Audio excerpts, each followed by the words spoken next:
Bonjour, je m'appelle Daniel Devex, hypnothérapeute, docteur en psychologie clinique et fondateur de l'École centrale d'hypnose.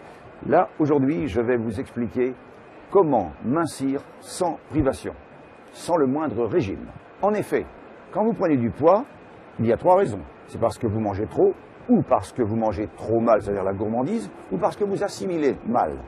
Mais ces trois raisons ont des causes. Quand vous mangez trop, c'est parce que vous avez été conditionné dans l'enfance, même si vous ne vous en souvenez pas. Mange, sinon tu ne grandiras pas. File ton assiette, sinon plus tard, tu n'auras pas de travail. On n'embauche que les grands, les forts et les costauds. Imaginons cette phrase, si un papa dit ça 28 jours à son enfant, une fois par jour pendant 28 jours, si tu ne manges pas, tu n'auras pas de travail. 30 ans plus tard, s'il perd son emploi, il se jettera sur la nourriture pour avoir du travail. Alors que si c'est manger trop mal, c'est-à-dire la gourmandise, c'est un autre phénomène. Va faire un bisou à ton grand-père. Non. Eh bien, tu n'auras pas de bonbons. Ah, on a très vite compris que bisou égale bonbon, bonbon égale câlin, câlin égale chocolat. Sauf qu'à 20 ans, on nous dit plus, viens me faire une bise, t'auras une sucette. Et nous allons voir la pâtissière et lui demander des petits fours, des petits gâteaux. Et nous nous gavons hors d'un horaire habituel de repas. La troisième chose, c'est quand nous assimilons mal. C'est parce que nous ne mastiquons pas suffisamment les aliments. Et parce qu'étant enfant, dépêche-toi à manger, tu vas encore être en retard à l'école. Et alors, et nous mangeons en déglutissant. Et après, nous voyons plein de gens qui, au lieu de mastiquer, gobent les aliments. Et le travail qui n'a pas été fait dans la bouche par les dents, met des heures à se faire dans l'estomac.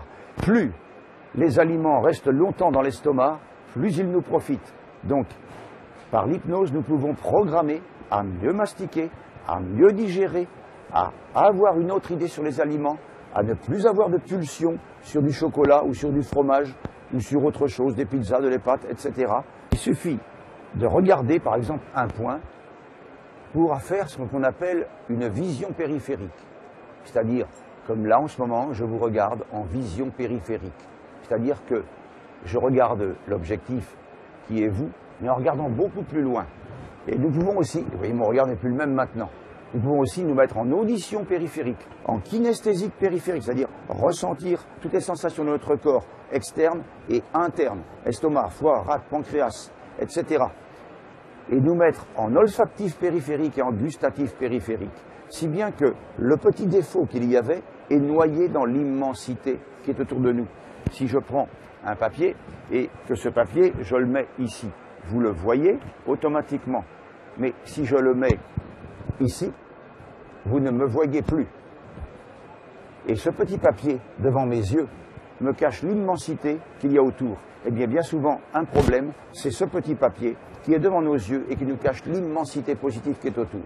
Comme disent beaucoup de gens, j'aimerais bien perdre quelques kilos.